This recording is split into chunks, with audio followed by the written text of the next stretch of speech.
আল্লাহ পাক আজকে আপনাকে হয়তো 1 কোটি টাকা দিয়েছেন, কালকে আল্লাহ না করুক 1000 টাকার জন্য মানুষের কাছে হাত পাততে বাধ্য করতে পারেন আল্লাহ পাক। এমনও কিন্তু দিন আসতে পারে, দিন সবার সবসময় সমান থাকে না।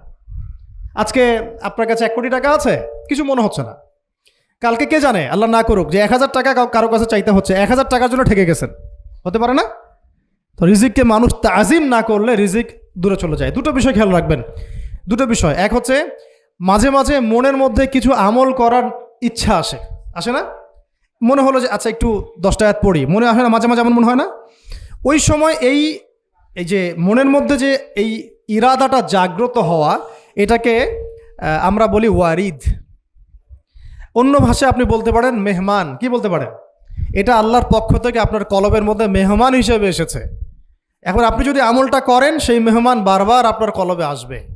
যদি আপনি ওই সময় আমলটা না করেন, মেহমান চলে যাবে, মেহমান অসম্মানিত হলে পরে আর আসবে না। একইভাবে রিজিক আল্লাহ পাক দিয়েছেন, এর তাজিম যদি করতে পারেন রিজিক বেশি আসবে। রিজিকের তাজিম সম্মান করতে না পারলে রিজিক আসবে না, বেশি কমে যাবে। উসমান রাদিয়াল্লাহু আনহু সবচেয়ে ধনী ছিলেন না? কেন জানেন? কেন? এটা কি জানেন কেন ধনী ছিলেন? একে তো তিনি প্রচুর দান সদকা করতেন, এটা তো আপনারা জানেনই।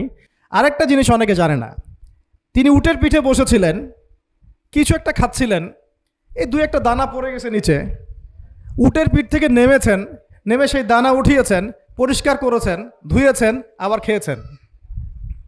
তার এই 2-4টা দানার কোনো কিন্তু মানে পরোয়া না করলেও চলে, তার প্রচুর অর্থ সম্পদ আছে। এত অর্থ সম্পদ যে তাবুক যুদ্ধের দিন 30,000 সেনাবাহিনীর দায়িত্ব নিয়েছেন। 30,000 সেনাবাহিনীর দায়িত্ব নিয়েছেন। সেনাবাহিনী যাবে, থাকবে, খাবে, তাঁবু টাঙাবে, সব দায়িত্ব তার।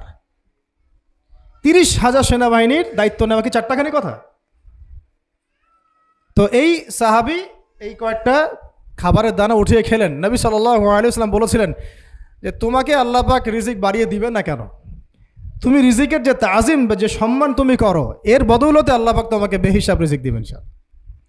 দুইটা বিষয় খেয়াল রাখবো। আমলের মেহমান হৃদয়ের মধ্যে আসলে তাকে ফিরায় না দেওয়া, তাহলে সেই মেহমান কিন্তু আর আসবে না। মেহমানকে মূল্যায়ন করলে মেহমান বারবার আসবে ইনশাআল্লাহ। আর রিজিকের তাজিম না করলে রিজিক কিন্তু আপনার ঘরে বেশি বেশি আসবে না। এমনি তো হারামের যুগ, এমনি সুদের যুগ, এমনি ঘুষের যুগ। অলমোস্ট এভরি ফ্যামিলি সুদখোর এখন, অলমোস্ট এভরি ফ্যামিলি। মেয়েরা স্পেশালি যারা শাশুড়ি টাইপের, আপনারা মাইন্ড করেন না, তাদের সাইকোলজি যে এতই নিচে নেমে গেছে এখন যে আমার মেয়ে জাহান্নামে যায় যাক, হ্যাঁ আমার মেয়ে জাহান্নামে যায় যাক, সমস্যা নাই, দুনিয়াতে সে যেন ভালো থাকে। এটা কেন বললাম?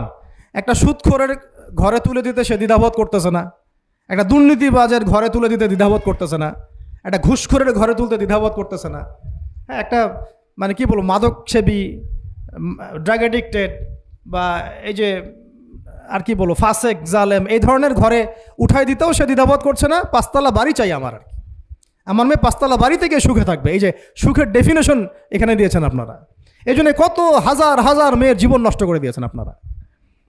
আমার কথা মাইন্ড করে না, হাজার হাজার মেয়ের জীবন মায়েরা নষ্ট করে দিয়েছে, শুধুমাত্র মেয়েদের দুনিয়াবি সুখ এর সংজ্ঞাটা বুঝতে ভুল করার কারণে।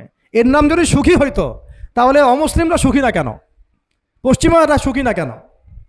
ওরা আত্মহত্যা করে কেন? এইভাবে মেয়েদের জীবন নষ্ট করেছেন।